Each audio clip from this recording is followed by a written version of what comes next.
क्या आपको रोजाना मल्टीविटामिन की जरूरत है? एक नए अध्ययन में ये पाया गया है। एक अध्ययन इस दुविधा को हल करता है कि उन्हें लेना चाहिए या नहीं। हालांकि सामान्य स्वस्थ आबादी को रोजाना मल्टीविटामिन के इस्तेमाल से फायदा नहीं हो सकता है, लेकिन ऐसे विशिष्ट समूह हैं जिनके लिए सप्लीमेंटेशन फायदेमंद या जरूरी भी हो सकता है। हाल के वर्षों में मल्टीविटामिन की लोकप्रियता में उछाल आया है। लाखों लोग उन्हें अपनी दिनचर्या में शामिल कर रहे हैं। इन सप्लीमेंट्स में विटामिन, मिनरल और अन्य पोषक तत्वों का मिश्रण होता है, जिन्हें अक्सर पोषण संबंधी कमियों को पूरा करने, समग्र स्वास्थ्य को बढ़ावा देने और पुरानी बीमारियों को रोकने के लिए एक सुविधाजनक तरीके के रूप में बेचा जाता है।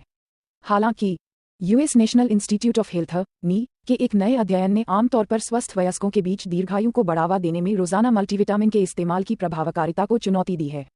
शोधकर्ताओं ने लगभग 400,000 वयस्कों के स्वास्थ्य रिकॉर्ड का विश्लेषण किया, जिन्हें कोई बड़ी दीर्घकालिक बीमारी नहीं थी, ताकि ये देखा जा सके कि रोजाना मल्टीविटामिन लेने से अगले 2 दशकों में उनकी मृत्यु का जोखिम कम हुआ या नहीं।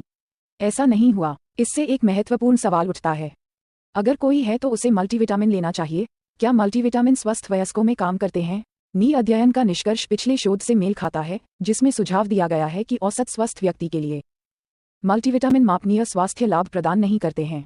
अधिकांश स्वस्थ वयस्क फलों, सब्जियों, साबुत अनाज, लीन प्रोटीन और स्वस्थ वसा से भरपूर संतुलित आहार के माध्यम से अपनी जरूरत के सभी पोषक तत्व प्राप्त कर सकते हैं।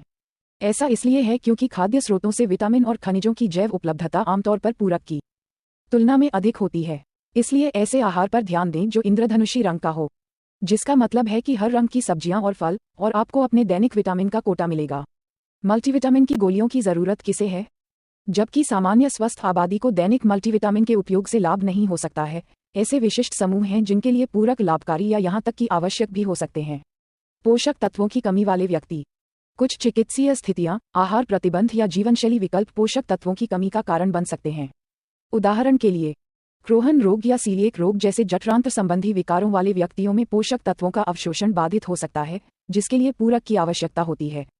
इसी तरह शाकाहारी लोगों को विटामिन B12 और D, आयरन और कैल्शियम की खुराक लेने की जरूरत हो सकती है, जो पौधे आधारित आहार में आसानी से उपलब्ध नहीं होते हैं। गर्भवती और स्तनपान कराने वाली महिलाएं, गर्भावस्था और स्तनपान के दौरान भ्रूण के विकास और दूध उत्पादन का समर्थन करने के लिए शरीर की पोषण संबंधी जरूरतें बढ़ जाती हैं।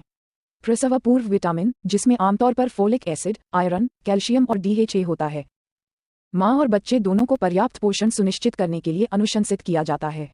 वृद्ध वयस्क, जैसे जैसे लोगों की उम्र बढ़ती है, उनकी पोषण संबंधी जरूरतें बदलती हैं और उन्हें कुछ पोषक तत्वों को अवशोषित करने में कठिनाई हो सकती है।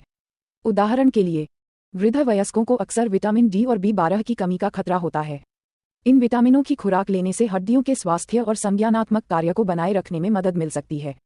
प्रतिबंधित आहार वाले व्यक्ति।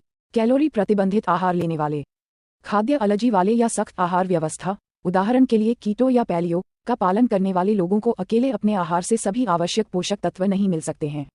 ऐसे मामलों में एक अनुकूलित मल्टीविटामिन पोषण संबंधी अंतर को पाटने में मदद कर सकता है।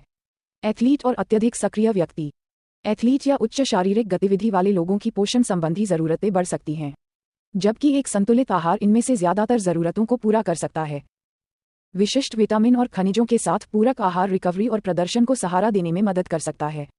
मुख्य बात यह है कि पूरक आहार को व्यक्तिगत रूप से लिया जाना चाहिए, सभी के लिए एक ही तरीका अपनाने के बजाय। व्यक्तियों को अपनी अनूठी स्वास्थ्य परिस्थितियों, आहार पैटर्न, चिकित्सा इतिहास और सबसे महत्वपूर्ण स्वास्थ्य सेवा प्रदाताओं से परामर्श करना चाहिए। केवल वे ही सबसे ज्यादा फायदेमंद प्रकार और खुराक की पहचान कर सकते हैं। बाकी लोगों को संपूर्ण खाद्य पदार्थों, नियमित शारीरिक गतिविधि और नियमित चिकित्सा जांच को प्राथमिकता देनी चाहिए। मेरे चैनल को लाइक, शेयर और सब्सक्राइब करें।